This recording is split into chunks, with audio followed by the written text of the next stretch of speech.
आज अगर मैं आपसे पूछूं कि आप प्रोडक्ट बेचते हैं या ट्रस्ट बेचते हैं, तो क्या जवाब होगा? इज इट ट्रस्ट प्रोडक्ट और इज इट ट्रस्ट? ट्रस्ट, क्योंकि प्रोडक्ट तो हर कोई बेच रहा है। अभी शाहरुख बाय द न्यूज जो हमने बेचा है, टॉप सेलर का हमें अवार्ड मिला है, शाहरुख खान से मिला है, तो वो तो सब बेच रहे। उधर तो 7,000 लोग थे, 7,000 में टॉप सेलर हम थे। 7,000 नहीं, 10,000 से भी ज्यादा। हाँ 10,000 शायद।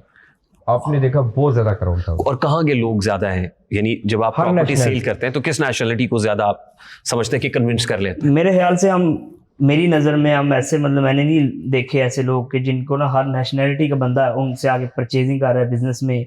हर नेशनैलिटी का बंदा के बच्चे उनके फ़ैन है, वो फ़ैन है।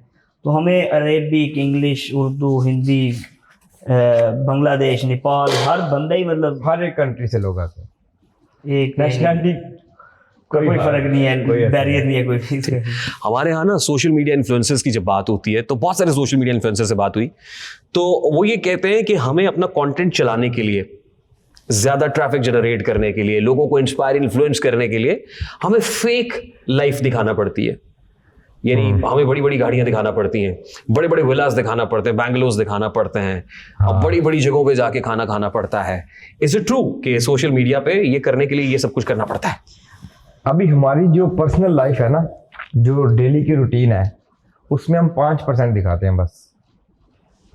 अभी हम चलो भी पॉडकास्ट में बता देता हूँ, जैसे रोज़ जाते हैं बुर्ज अल अरब में खाना खाया, बुर्ज खलीफा में खाना खाया, कभी ऐसा होता है नाश्ता पाम जुमेरा में हो गया, लेकिन वो हम सोशल मीडिया पे तो उसका कंटेंट, वो हमारे कंटेंट में नहीं है कि हम जाके कहीं खाना खा रहे हैं या हम किसी महंगी जगह जा रहे हैं। इवन कि परचेजिंग पे भी इतना कंटेंट नहीं बनाते हम, मतलब बनाते हैं 5-10%, 90% social media of the camera. Of the camera.